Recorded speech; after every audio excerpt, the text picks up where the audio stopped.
Our interview with Lewis Finch from Wellwyn, the founder of Wellwyn, was very sobering, no pun intended. We learned a lot. We learned about ourselves, we learned about human behavior, and we learned about hope. And hope is powerful, but requires, as we talk about in the October vlog, a decision to act. Not just a decision that one day, someday, hope will happen, but that we take one step in a new direction every day in our life.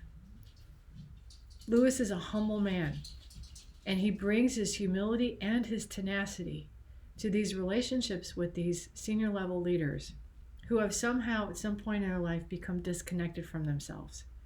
And as they become disconnected from themselves, they're able to act and do things that they would not do.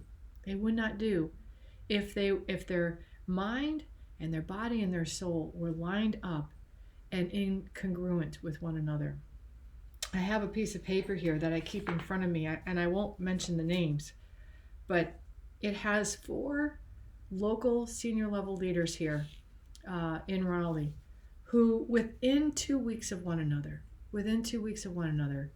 their lives were destroyed by decisions that they made because of these cunning addictions that had slowly overtaken their lives and fooled them into stepping into behaviors and mindsets that were not in alignment with who they are when they're in a more sober state.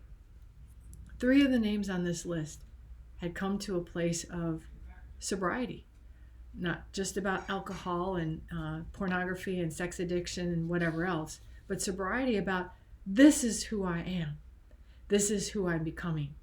And they are taking the new road, which maybe was the original road for them to take in terms of who they really are. I hope that you've enjoyed this series.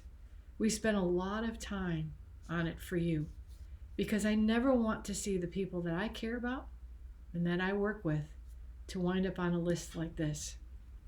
And this list of these 4 names that I hold, it's always with me, reminds me of the partnership that we have with one another. I serve as a way to help you to stay connected to yourself, to the things that are most important to you, to your highest priorities, to the things that are of significant value to you, so that at those times when you start to feel like you're pulling apart from yourself and you don't know who you are anymore, and you start to think and wonder about doing things that are like, why would I be thinking and doing those things? That's normal. But a humble person will say, that's not who I am. I'm not going to go down that path. I want to get reconnected to myself and be on the best road for me. Thank you for this year that I've been able to journey with you and travel with you, whether it's as in the small way of these vlogs and these blogs, or maybe through some training and public speaking, or maybe it's been through an individual coaching relationship with you or your teams. I have greatly appreciated this opportunity to equip you and to encourage you, and in terms of this article, remind you of who you really are so that you never wind up on a list like this. Take care.